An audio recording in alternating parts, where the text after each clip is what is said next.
Alright, in this video we're going to be talking about experimental, theoretical, and geometric probabilities. And so we're going to go ahead and get started.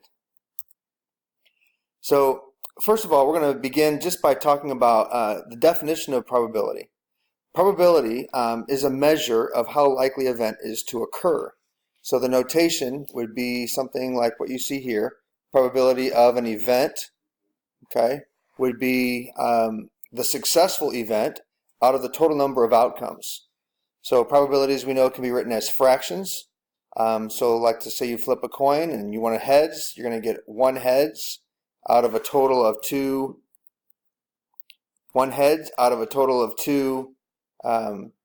different total events, because it could be heads or tails. It could be a percent, which would be the same thing as like a 50%. Or it could be a decimal, which in this case would simply be 0.5. We also know that if its event is certain, then the probability is going to be 100% or a 1. But if it's an impossible event, that means it just can't happen, which means the probability is going to be 0. So the probabilities always, as decimals, are going to be between 0 and 1. As percents are going to be between 0% and 100%. And as a fraction, will be between 0 and 1.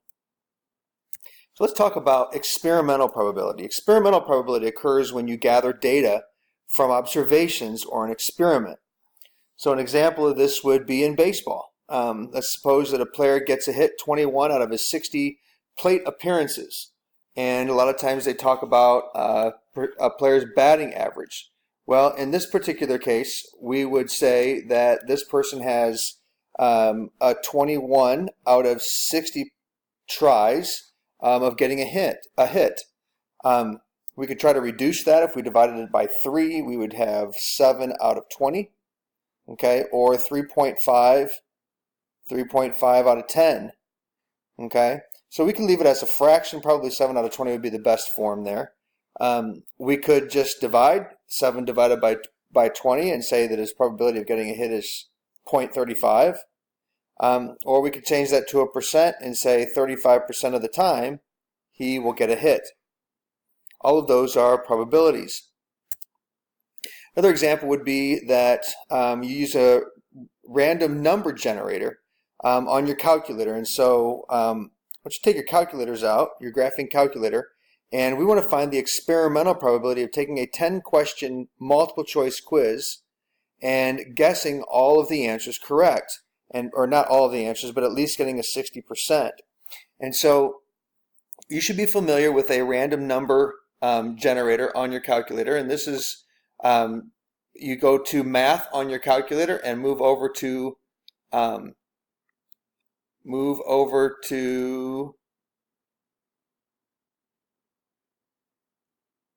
probability and go down to number 5 where it says random integer, rand int.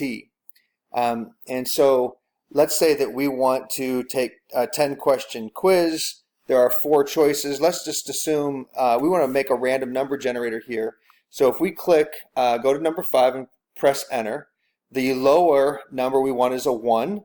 The upper number that we want is a 4, let's say, because we're going to say that you could have an A, a B, a C, or a D on this, this multiple choice test that you're going to be taking, and the n would be 10 different times. In other words, you're going to take 10 different tries.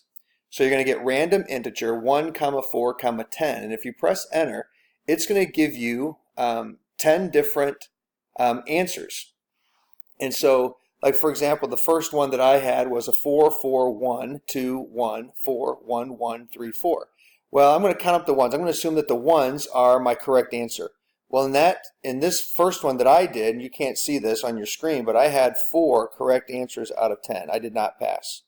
Well, what I would want to do is complete this 10 different times, and I'm going to count how many ones. The second time I do this, I'll just press enter again. I get a 1 3 times, then a 1 twice, and a 1 4 times, and a 1 4 times, and a 1 once, and a 1 twice. Am I ever going to get a 60% in the first 10 tries?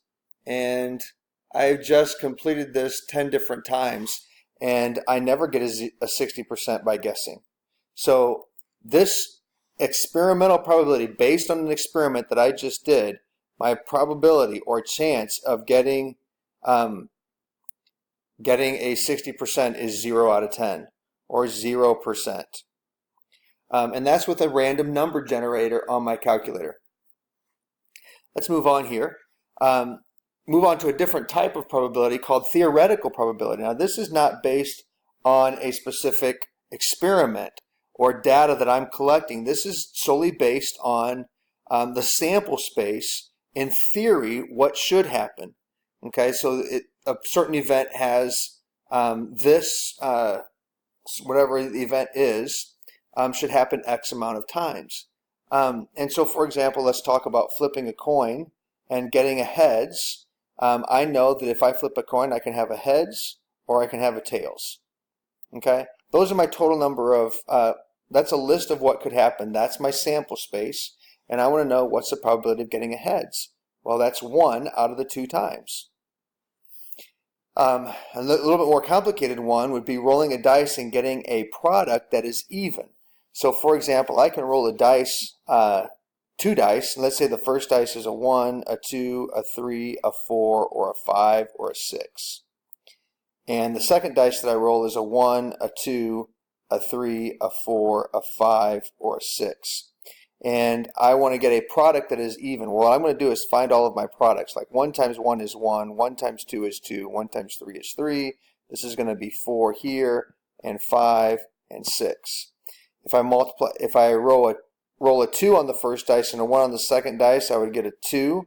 If I multiply them together, 2 times 2 is 4, 2 times 3 is 6, and then 8, and then 10, and then 12.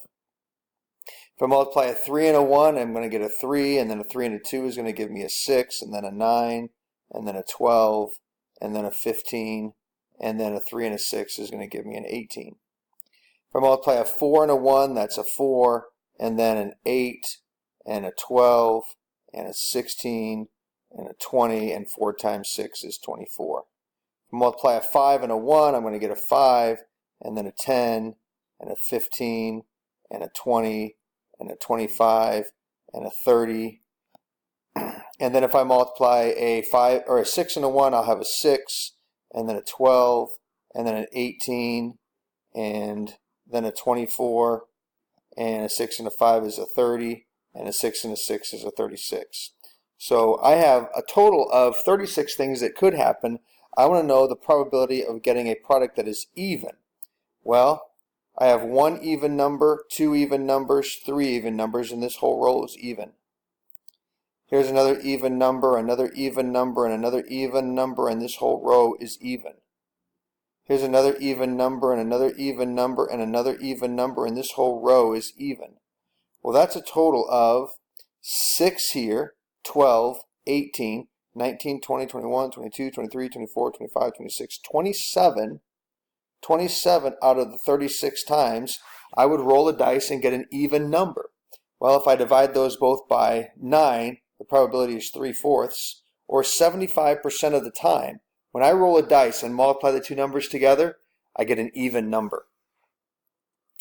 That's in theory. Now, if I did an experimental probability, would I get the same thing?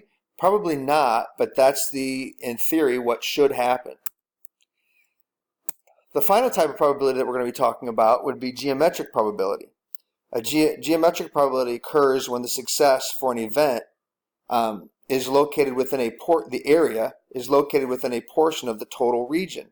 For example, let's say that you live in a certain county, a square county, and they put up 16 cell towers, and these cell towers put up a signal with a certain radius.